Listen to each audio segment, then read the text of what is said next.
On this episode of An Askewed View, Travis and Jordan talk about adventure in Hollywood in Jay and Silent Bob Strikes Back. Stay tuned.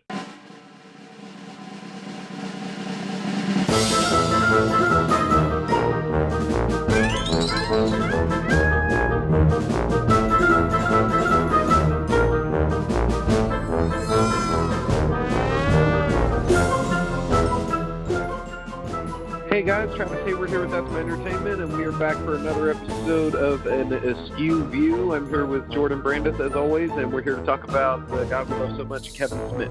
And this week we're going to be talking about, this is the first movie of his that I had ever seen. This is the film that introduced me to Kevin Smith, which is kind of bizarre when we go into it. But this week we're going to be talking about the fifth film in the View Askewniverse, Jay and Silent Bob Strike Back. Right, which is honestly it's such a strange film in comparison to all of his other films, and I know we constantly talk about that every single film that comes up, but he's sort of he's good at tonal shifts, but this is such a complete left turn from everything he's done before.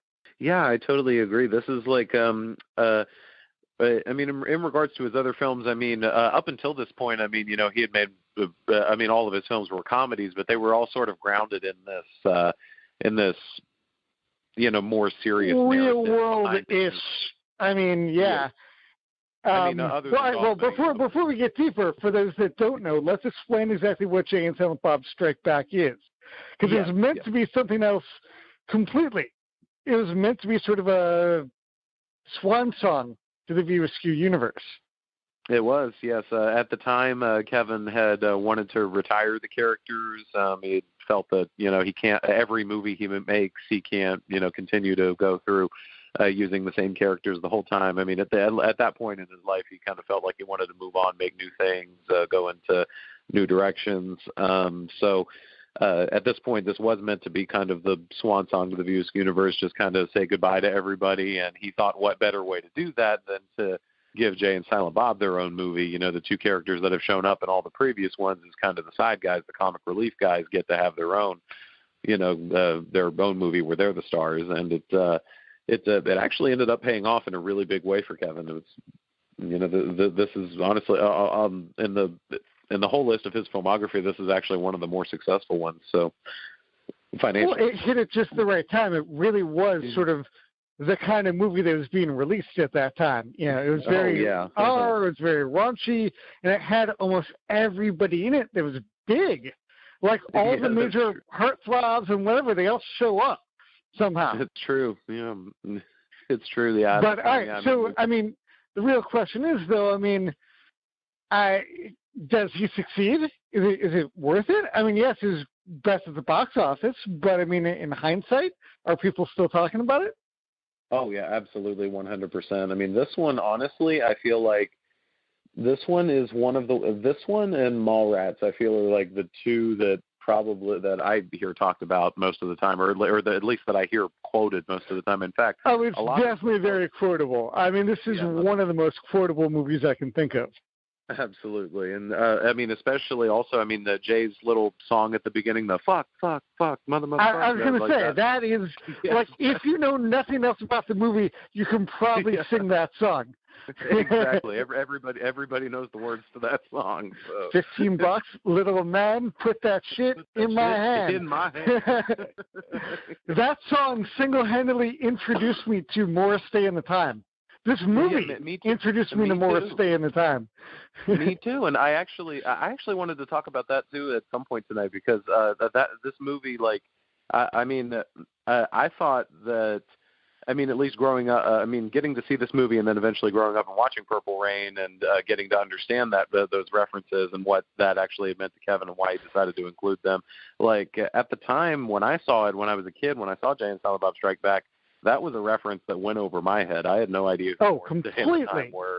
Yeah. So and it's I feel like, kids today are really not going to know who the hell Morris Day is. Oh, yeah. I was a freshman in high school. I had no clue. Yeah. I knew Jay and Silent Bob. I loved Jay and Silent Bob. I knew Prince.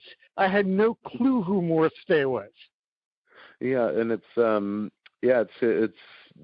crazy to be able to just go back and see that, because I'm not 100%. I think Kevin may have at one point wanted Prince for the movie, but obviously that's that's significantly harder than getting Morris Day. But honestly, getting them to actually appear in the movie, and the song they do at the end, Jungle Love, is that's an incredible song, and it's just, and it seems perfect. For all that. Absolutely. Total fitting to the finale of the movie. But it's back to what we were talking. This was this had also at one point when they were going into this initially, Kevin was talking about wanting to put a wrap on the View Askewniverse after Dogma. Originally, and it's even noted in the credits of Dogma, you can see Jay and Silent Bob will return in Clerks 2, Hardly Clerkin'. And that's what this was originally supposed to be. It was supposed to be the Clerks 2. Clerks 2 was originally supposed to be the final movie of this universe. He wanted to go back to the well and do that, but he ended up kind of retooling it and making it into giving Jay and Silent Bob their own starring movie, and ended up touting off with this. And it turned out to be like a very, this really, like you were saying, this really does kind of encapsulate what R-rated movies were at the time, and this kind of falls into the same realm of like Road Trip and American Pie, and which it's got a bunch of the same actors in it.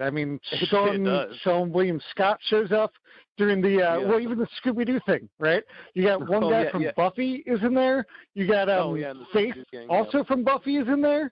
Justice, which shows up again. And I forget the other one, but she's Ellie Lauder? Ellie Lauder, yeah, she's there. These were all big names coming up at the time.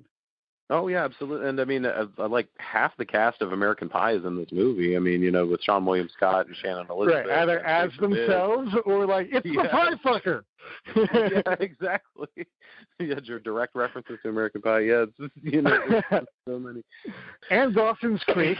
Which was suddenly relevant at the time, Yeah, at the time that was like one of the hottest shows on TV at the time. But it's funny how they just throw all of that in there, like all these pop culture references to the time. There's also some other cameos in there too from like popular entertainment journalists at the time. Jon Stewart appears as himself. Steve Kometko from E! Entertainment, who I don't think anybody's heard that name in years, but he's there. Jules Asner, people that we don't really hear about quite as much anymore were in this movie, as themselves. But. Let's talk about the movie as a whole. We started talking about where it was it is this very broad comedy. It's 100% a comedy. It's almost like Airplane, where every 20 seconds there's a joke, as opposed to we were just coming off of Dogma, right? Mm-hmm. Which was much more serious, and it was a comedy, but it was almost banned. To go from let's talk about God and religion and what it means, what faith means to you, to we're just going to say fuck every 30 seconds and, talk about the clit and everything's going to be fine. But basically, and I think that played a part into it too, because of all of the hate mail that they had gotten from the Catholic League on Dogma, and also, Kevin himself personally had gotten some death threats from Dogma, so I think they kind of wanted to try to back away as much as they could from that kind of controversy, and wanted to go more into let's just make so he decided to have Jay go down on a nun to appease people. That's his compromise. Yeah. Yeah. But regarding that, the plot of this movie is Jay and Silent Bob find out that Hollywood is making a movie about them per se because of their likeness was used for the superheroes Blunt Man and Chronic, and there's a Blunt Man and Chronic superhero movie being made in regards to that, and Jay and Silent Bob are now en route to Hollywood to stop it because they see that's another brilliant thing about this movie. If I can go on another tangent here, they really encapsulate the world of the internet in a time where the internet was just being born. Right. They really, yeah, with the Ben online Affleck's message boards explanation of what the internet is, just perfect. and just the concept of people going on to online message boards and chat rooms and just bashing different celebrities and movies that they claim to despise yet can't stop discussing. And this was early 2000s, right? So I mean, Twitter didn't exist, Facebook didn't exist. All these people that were ranting and raving are still on message boards. Still, it's still the very early days, but to bring that front and center and make it a plot point, that's big. Yeah, and it's that's literally the whole reason that they want to stop the movies, because they feel Jay and Silent Bob, they're offended and take it the wrong way. They think they're talking about them personally as opposed to fictional characters. But I still love Ben Affleck. The fictional characters, fictional. Yeah. Am I getting through to you at all? It's, just going through that, and so they end up wanting to stop the movie, and along the way, across country, they run into pretty much every celebrity imaginable at the time, that if they're not playing themselves, they're playing some random character, like a George Carlin as the random hitchhiker. Yeah. that will give head for ride, I still love how much Ben Affleck just skews himself. The whole movie is the entire Miramax scene. It's all pretty much anti-Affleck. We've got a code 147. Dead hooker and Ben Affleck trailer. Not again. Not this time. I wasn't with the hooker today. And it's that's another crazy thing. I mean, Ben plays in that movie. He plays both Holden McNeil, and then he also plays himself later in the movie. And then Jason Lee as well. He plays two characters. He plays both. He plays Brody from Mallrats at the beginning of the movie, and then later, you could tell that some time had passed later. He grew back his goatee to play Banky from Chasing Amy. So we talked about this a little bit in previous things, but with Jason Lee, especially in Strike Back, you got to hand it to him for quality of acting. He plays two roles in the same movie, but you can tell it's distinctly Brody and Holden. When one's on screen, you're not thinking, it's Jason Lee doing something else. It's, hey, that's Holden, or hey, that's Brody. It's a credit to the quality of actor that he is. Oh, absolutely, yeah. Well, I mean, when he shows up later at the end, even when I was a kid, I didn't even really put two and two together. I think I was maybe 11 or 12 the first time I saw this movie, and I didn't even put two and two together. That's so young, so young. Yeah, way too young to watch this movie. But it's fine. I snuck in too. So yeah. It's. I feel like this one really is definitely the most, or one of the most quotable, and also a lot of people end up going back to this one. This is also the one that probably gets the most amount of airtime on TV, or did for a number of years. Every 420 they play. Made for Comedy Central. It's just designed for Comedy Central. Absolutely, yeah. So, all right, well, here's the question, though. Where would you say it ranks in, do you want to just call it the View Askew films, or among the entire filmography? Because that's a whole other game. Because if you rank, because if you put it in that, because you're putting it up against Tusk and, Yoga Hosers and all that, and I don't think that's really fair. So, no, not really. Among the View Askew, where would you place this? That's, I'd probably, see, for me, I'd probably do it Clerks 2, Chasing Amy, those are the top three, and then I'd probably, I realize who I'm asking, this is I'm thinking I might put Dogma above this one, but then this one probably right after Dogma. Okay, all right, yeah, and then I'd probably put Clerks 2 a little bit lower on that list. But I mean, this is still like it's a solid film. It's just so like you got to be in the right mood. Like Airplane, like all those. It's a parody film, and that's really what it is. Mm-hmm. Like it goes with Scary Movie and all that too. You got to be in the right frame of mind. Oh yeah, absolutely. Like you know what you're going into when you go to watch this movie. You know, it's just going to be just an hour and a half of just straight laughs. You don't really need to have any kind of emotional connection to anybody. Yeah. This isn't one to look forward to. No, this is just a straight up. You're just going to laugh for 2 hours. You know. So, all right, this is definitely the goofy of the bunch, but we call it one of the most recognizable. Let's get to the heart of that. Why is it the most recognizable? I mean, we say it's because it's parody and all that. Is that why people, still talk about this one, or is it something else? I mean, I think that's part of it. Definitely, like this, it's definitely a satire on Hollywood and also life on the internet, and how just kind of preteens, teenagers, even full-grown adults, that spend a lot of their time on the internet just bashing things that, they really have no idea about.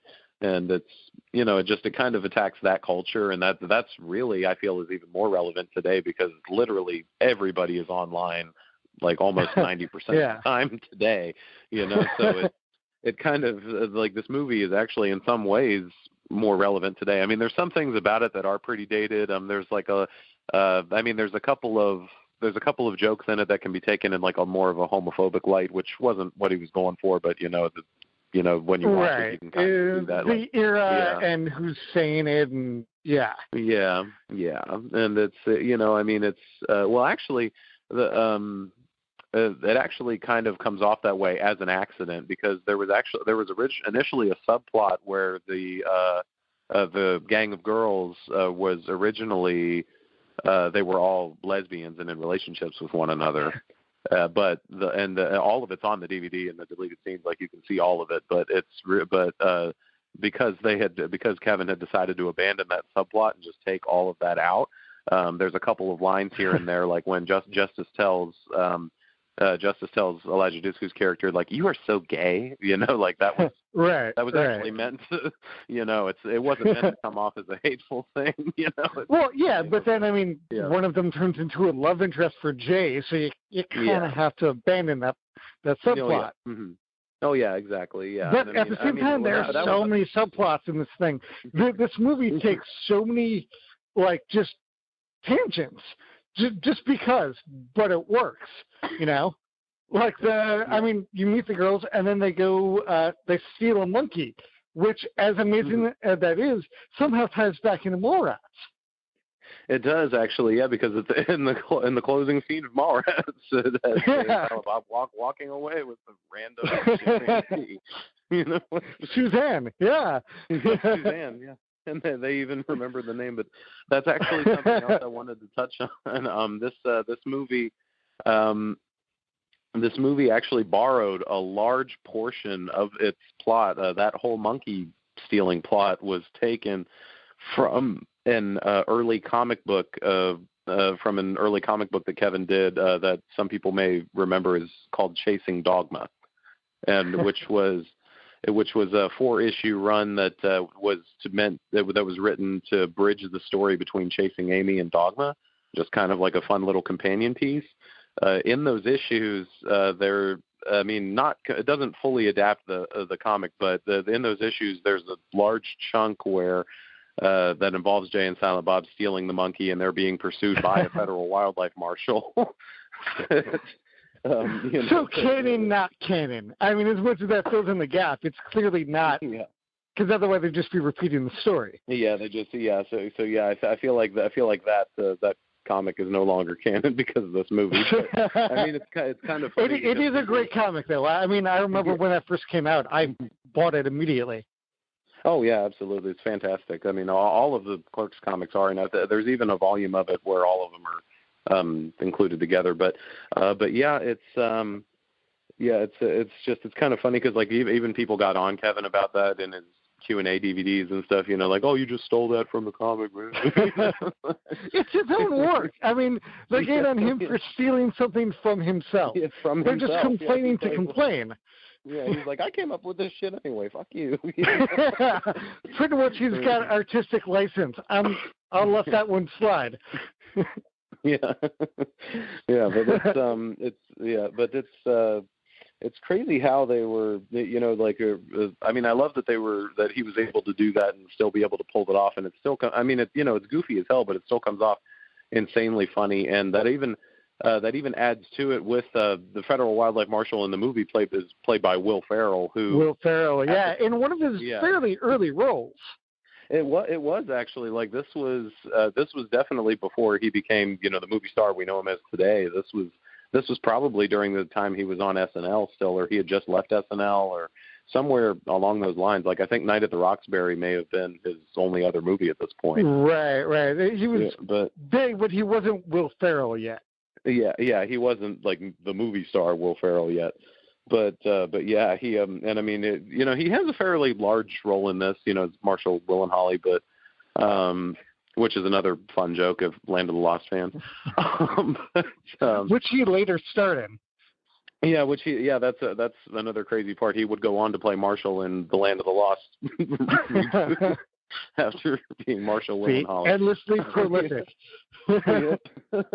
But yeah, that was something that I wanted to touch on, because in the comic book version of that plot, when they steal the monkey and they're pursued by the wildlife marshal, it's kind of a very, like, Les Miserables. The wildlife marshal is this bitter old guy like Javert, like hunting down Jay and Bob, and Will Ferrell's just, like, you know, this goofy dude that doesn't really know what he's doing. Clueless.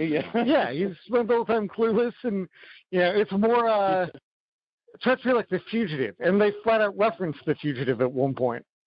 Oh yeah, yeah, that's very, you know, he just, I mean, he clearly has no idea what he's doing. He falls for their ruse that the monkey is their adoptive son. Oh, that's right. Yeah, very supportive gay parents. Yeah. Please don't make us go back to our liberal city home with bigotry from the heart of Utah. Shit, that was a monkey, wasn't it? Yeah. So we got to take a small break, and then we're going to dive a little bit deeper into the world of Jay and Silent Bob Strike Back, because there's a lot of ground to cover. We'll be right back. See you soon. We had to cut it somewhere. That seemed like the right point, because we're about to dive into the cameo discussion. Oh yeah, definitely. Yeah, it's oh wow, we've already been going 20 minutes. Yeah, I know. It's this might be a longer one than usual. All right, so let's start up again, and then we'll talk about the Carrie Fisher story and all that. Okay. Yes. Yeah. Definitely. All right. So go. And we are back to talk more about Jay and Silent Bob Strike Back. So I want to dive a little bit into some of the famous cameos that appear in this movie. I mean, the list is there are so ridiculous. Many cameos. Yeah, I mean, we've got Mark Hamill, Jon Stewart, Jason Biggs, James Vanderbeek, Shannon Elizabeth, Liza Dushku, Ali Larder. George Carlin. It's like an endless stream. Matt Damon, Ben Affleck, really, Gus Van Sant, Chris Rock. Yeah. And that's just doing like the Miramax section. Yeah, absolutely. Like literally. Oh, Shannon Doherty. Everybody. Yeah, Shannon Doherty. Yeah, she's back. With Wes Craven. Yeah, with Wes Craven. Yeah, which is funny. The scene that she's in is. They're on production on a Scream 4 before Scream 4 was actually a thing. Wes Craven's directing Shannon Doherty in Scream 4. Let's acknowledge the whole Miramax section, because that you're talking about things not aging well. That, I mean, it lampoons Miramax, but in hindsight, given recent events, I mean, it's a strange path to go down. Yeah, that's true. I mean, now that you bring that up, I didn't even think about that. It really, I mean, I'm sure watching the movie now after all of that stuff broke about the Weinsteins and how, how things were handled behind the scenes there. It really, and even some of the scenes, well, I mean, obviously it's meant to be taken as a joke in the movie, but some of the scenes, how, the security guard is like willing to be coaxed to, let them go if Well, and Gus Van Sant is literally just counting money. Counting his money. Yeah, he doesn't even pay attention, and it's like some of these, some of these scenes may be more closer to the truth than you think. Yeah. Or the running joke of it's Miramax, so it probably has Ben Affleck and Matt Damon in it. Yeah, that too. But I did want to touch on one of the cameos in the movie. There's we've already mentioned one Star Wars actor, Mark Hamill, but we've also got Carrie Fisher appears in this movie as a nun that picks up James. That's the nun that Jay tries to go down on. Yeah. Yes, exactly. Yeah, and it's really fun. The story of how they got Carrie Fisher to do it is really funny because from what I've been told from Kevin and what I've heard from Kevin, the whole movie, I mean, going into the movie, they didn't necessarily have everything cast as far as those small roles. They just knew that they wanted a bunch of celebrity cameos, and they knew it probably wouldn't be too hard to get people because it would be, just kind of an in and out in a day thing, and they were shooting in Los Angeles, so everybody's already there. But when it came time to cast the nun, someone had come to him and said that Carrie Fisher is available, and he was like, "Oh my God, can we get her?" And then they said yes, she's willing to do it, but the thing was they had to go within their budget for everybody, so a lot of the cameos were favors because this movie still wasn't super expensive. I think it was about $20 million, which is decent small for a movie compared of size, but so many other movies. Really, and yeah, I mean, and also the amount of star power that's in this movie, for $20 million, like that's pretty low. But yeah, I mean, they were able to pay it off and everything. But the thing with Carrie Fisher, what's funny about it is that she said yes, she'd be happy to do it. But she said, you don't have to pay me, that's fine. I just want she had her eye on these two beaver-shaped chairs that she really wanted for her house. And it's a really bizarre story. That sounds like Carrie Fisher. Yeah. Yeah, she's like, I really want these chairs. If you'll buy these chairs for me, I'll do the movie. You don't have to pay me. So Kevin was like, fuck, really? Okay. These chairs are and so she came to set and got ready and everything, and and it was, and they ended up doing the scene, but it's hilarious. They ended up not even paying. All she wanted was just some beaver chairs. That I miss her. I really do. I do too. And her scene ties directly into Dogma too. And besides being the nun and all that, there's a tiny little Buddy Jesus or Buddy Christ on her thing. There is, on the dashboard. And actually, a lot of people, I do want to bring this up because a lot of people don't know this because, when this movie came out, the idea of the post-credit scene hasn't really settled into people's minds yet.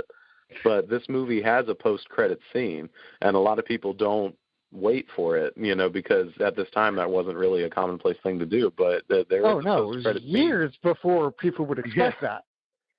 Yeah, and this movie does have a post-credit scene that is a direct line to Dogma. God herself, Alanis Morissette, appears in this post-credit scene with the View Askewniverse, with the book titled The View Askewniverse, and she closes it because this was meant to be the last film in the series, and she just kind of waves goodbye and just saunters off. But it's it's funny because which is incredible.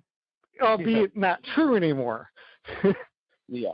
Oh, absolutely. Yeah. Because and it actually makes sense because Kevin had, with that scene, intentionally, and if you go back and watch it, you can see, but he had intentionally there's a little bookmark inside the book that is set on the end page, but there's still like a little further section, like an epilogue section. that hasn't been touched. So when she closes the book, just in case. Yeah, he intentionally did that. Yeah, so yeah, that's just in case he ever decided to revisit, which he ended up doing a couple years later with Clerks 2. But yeah, it's Well, I mean, you talk about the credits, and I have to admit, like, this is one of my favorite credit scenes. Just period. From the moment the credits start rolling, I remember I saw it opening day or opening weekend, and the whole place the whole theater kind of turned into a party. Because, I mean, you've got the Morris Day scene, and then as the credits roll, you've got Morris Day in the time singing Jungle Love, and it's just sort of like, it's the loosest thing you've ever seen. And then they go through, like, who's all in it, and it's like outtakes. It has that sort of Dogma kind of like, while the credits run, here's everybody's names, which they don't do anymore. Like, I miss movies that do that.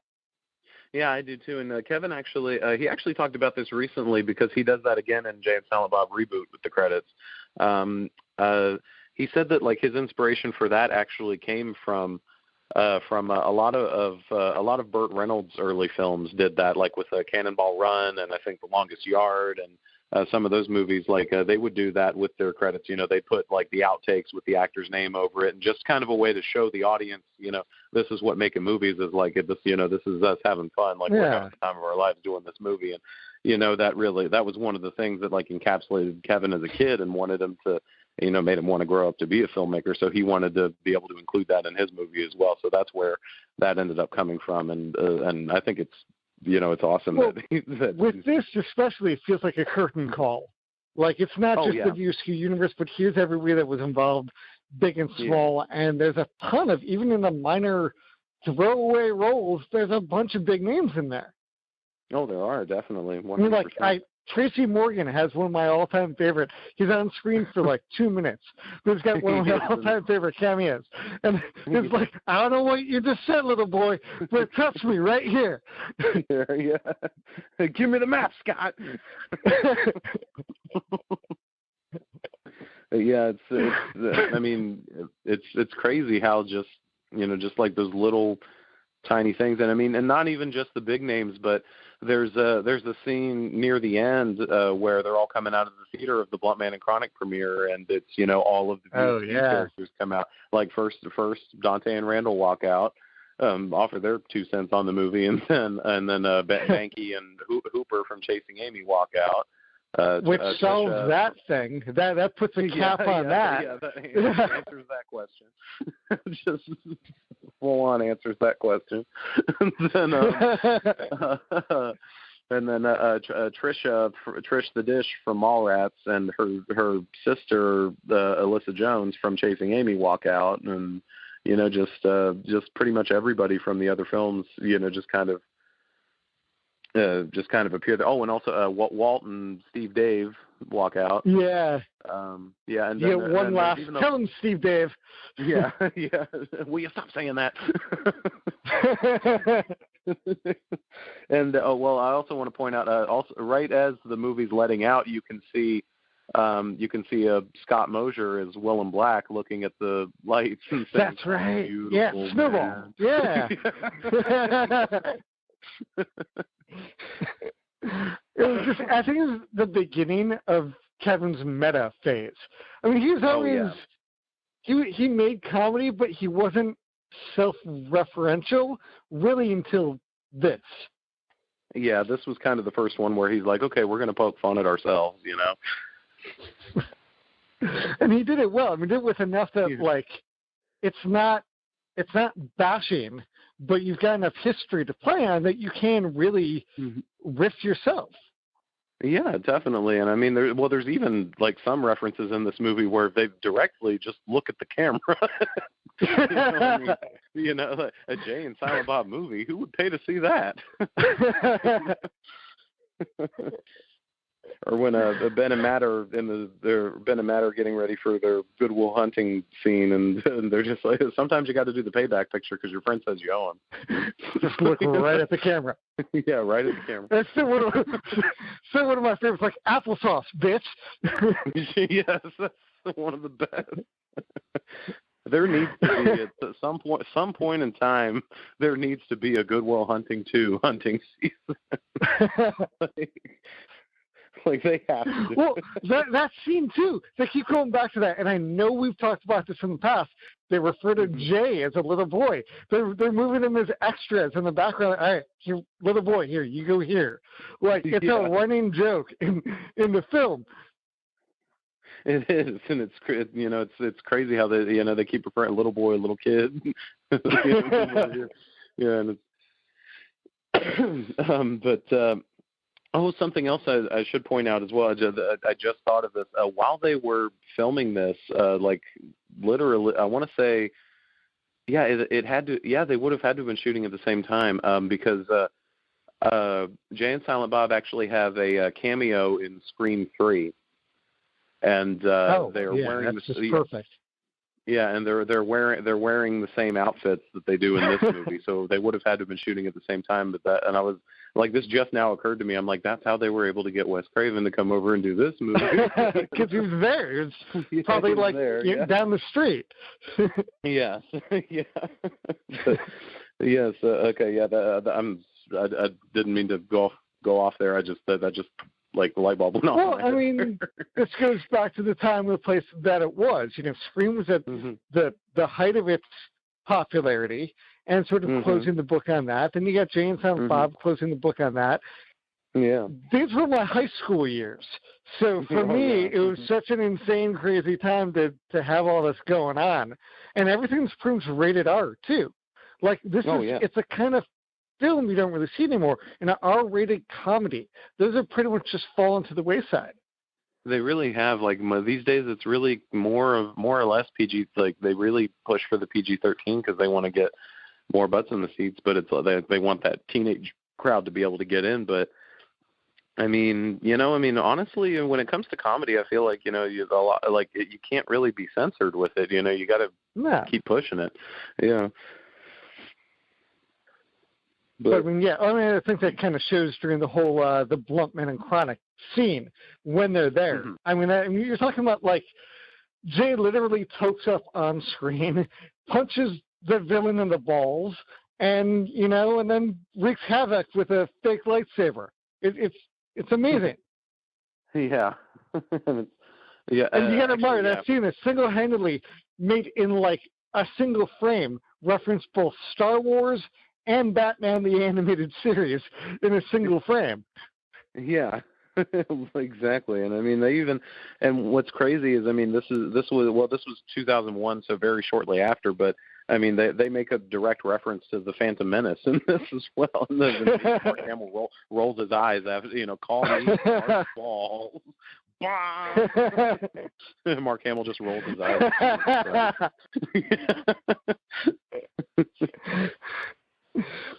So, I mean, typically the question we would ask right around now is, could we do this again? No, but we have that answer. That answer is right in front of us. The reboot is almost exactly the same film. It is almost just about. I mean, especially in like the first 20 minutes or so, like it's really like they hit all the same beats, but and a lot of the same jokes again, but just kind of updated. But with Reboot, like the main difference between this one and Reboot is Reboot actually is not just a straight, just flat out laugh fest for the whole 2 hours. It's really, I mean, it is for maybe about the first 30 minutes or so. It's kind of the same thing, but then it kind of goes off into this, movie about fatherhood, and it kind of like there's that really emotional scene with a couple, but I mean, there's really that one emotional scene in the car with Harley and Jay, and she's explaining, like how she had to grow up without a dad, and how, that's really had a profound effect on her life, and how, she wishes that she wants to know why her dad didn't love her enough to stay, and just, this really, just this really emotional scene that, kind of, brings a tear to your eye, and you're just like, wow, man, like, this is coming from a Jay and Silent Bob movie. And I mean, we've talked about that before on the other Reboot episode, but, it's just that I feel like that's probably the main difference between the two is like a Reboot kind of, it was actually originally intended to be just kind of a straight up, basically jokey remake of Jay and Silent Bob Strike Back. So, But then after Kevin had the heart attack and gave him a whole new look on life, he decided to make it kind of a more personal story to say. And I mean, I feel like it really, I mean, now that we actually see the movie, it's like that makes complete 100% sense. But well, it's a good excuse for him to go back to his characters and play with them. And this is something that there's hindsight involved in all of this. So with the reboot, it doesn't seem that strange to go back and play among the universe and have everybody interact. But 2000, 2001, that concept was still so new. Like, we knew all the characters, but seeing them all on screen at the same time, I mean, Avengers can steal it, of course, but it's it's an Avengers type event for comedy, which never happens. Yeah, no, it doesn't. Like, it's this was kind of before the Avengers movies and everything. Like, this was just kind of the culmination of like everybody coming together. Like, this is the end of the phase, like, I mean, essentially it's the end of an era, and this is how we mark it by bringing everybody together, which now has become a big marketing thing. It was crazy, but it's still going back to his subversive filmmaking roots. It was new and it was dangerous at the time. Yeah. Yeah, it really was. And it's, it's crazy how all of these, just these little things here and there, it's the kind of, I mean, of course, Kevin didn't come up with the idea of a shared universe completely, right. But I mean, for that time to be able to do it in Hollywood, I mean, it was really rare, and his movies really did stand out as, like some of the most recognizable ones to be able to pull that off successfully. And, and it's like, now when you see that so many, I mean, not just with Marvel, but I mean, all like with so many other forms of IP out there, coming up with, ways to share their universes. And I was just watching Crisis on Infinite Earths. That's a TV version of that. Yeah, exactly. And it's, there's just so much of that now that, you think, wow, this kind of, I mean, Kevin may have not necessarily planted the seed, but he's definitely like at the root of this, Yeah, he showed it was possible to pull it off in a way that can be done, professionally and well, and be a box office hit, and or even a cult classic. So here's another big question. Since it is so tied, you're the person to ask them. Since this is so tied into the View Askewed universe, and this was your very first film, were you confused when you saw it? Well, yeah. When I was a kid, they're actually, I mean, not totally. I mean, because the basic plot, is, these two guys are trying to stop the movie, but you don't really, I mean, at least for me when I was a kid, I was like, okay, but who are Blunt Man and Chronic? Like, why is this even important? Like, who is this guy in the comic book store they're going to talk to? Who are these people at the convenience store? Like, what is this? Who's this? Who's Ben Affleck right now? Like, why is he making fun of himself? Okay. You couldn't have been so clueless as to be who's Ben Affleck. Yeah, that's true. Yeah, it's the guy from Geely. Come on. Yeah, no, actually, at that time, I think I knew him as Daredevil. Daredevil, yeah, that would make sense. And Kevin Smith shows up in that too. Oh yeah, he does. That's right. He doesn't really talk about that much, but yeah, you're right. He does. Why is the Quarter from Daredevil in this movie, and why is he taking up so much screen time? It's crazy, but yeah, as far as that's concerned, I mean, yeah, I would say this is definitely a movie where you're going to want to see the previous ones. I mean, this and reboot both, especially. Some of the other ones you can kind of get away with it, like Mallrats, for example. Like, you could probably watch Mallrats first before you even watch Clerks. I mean, Chasing Amy, like, you can watch that by itself. That doesn't really matter. Dogma, I mean, Jay and Silent Bob have had a history, but you don't really, I mean, you can just watch that. You know who they are. They're funny without it. Yeah. But with this, I mean, it's relevant to such a catalog. I think up until that point, everything else was sort of individual. They worked as standalone, but they had the extra threads that kind of helped. But we talked about this in the past. Like, if you're aware of it, it makes the film more entertaining. But if you're not, it's still entertaining. With this, you need the glossary a little bit. Yeah. Yeah, absolutely. Like, yeah, you'll definitely need it for this one and for Reboot. I mean, just to be able to their credit, though, it's not. It's like they get through the View Askew stuff at the beginning, and then the moment they go off on their own journey, you don't necessarily need it. So, like, the moment they start hitchhiking, you can almost be, wow, that was a really strange 20 minutes. What else is going on? Yeah, and like by the time they meet the girls and they're off on their own thing, and Will and Holly is pursuing them, it's like that's kind of where it goes off and is its own thing until the end. Again, when we see all those characters from the beginning, and you're just like, who are these guys again? Like, why are they so significant? That had to be such a strange experience for you. You and I had two very different experiences with this. We did, definitely. It's crazy, but through this, I was actually able to, I watched this movie, my mom had actually worked at a video store. That's how I saw it. She brought home the tape because she brought home just some random comedy movies she thought I'd like, and that was one of them. And I ended up watching it over and over because I thought it was funny, and I'm like, he says the F word, dick joke, You were a Beavis and Butthead kid, weren't you? Pretty much, yes. But and it's I ended up, the early days of the internet, looking up, seeing that there were other movies, and then after Jay and Silent Bob Strike Back, I decided to go back, and I did them in their chronological order at that point up until Strike, and then I watched Strike Back again, and you're like, oh, okay, so yeah, this is who this is why, so yeah. So now that we've now that Kevin Smith has sort of capped off, I gotta change my tenses here. So now that with Jay and Silent Bob Strike Back, he kind of capped off the View Askew universe, we're on to the next film in which he takes it all back. So next time we're going to be talking about Clerks 2, where the big finale is actually not the big finale. There's another big finale, which even that's not really true because then Reboot comes along. But next week, we've got Clerks 2 for you.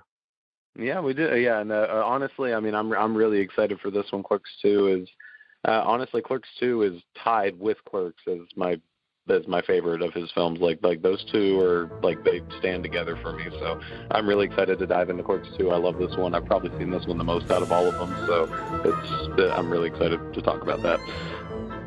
Well, we look forward to having you with us, and stay tuned next week. Yeah, definitely. It's been great talking to you guys. This has been our Askew View.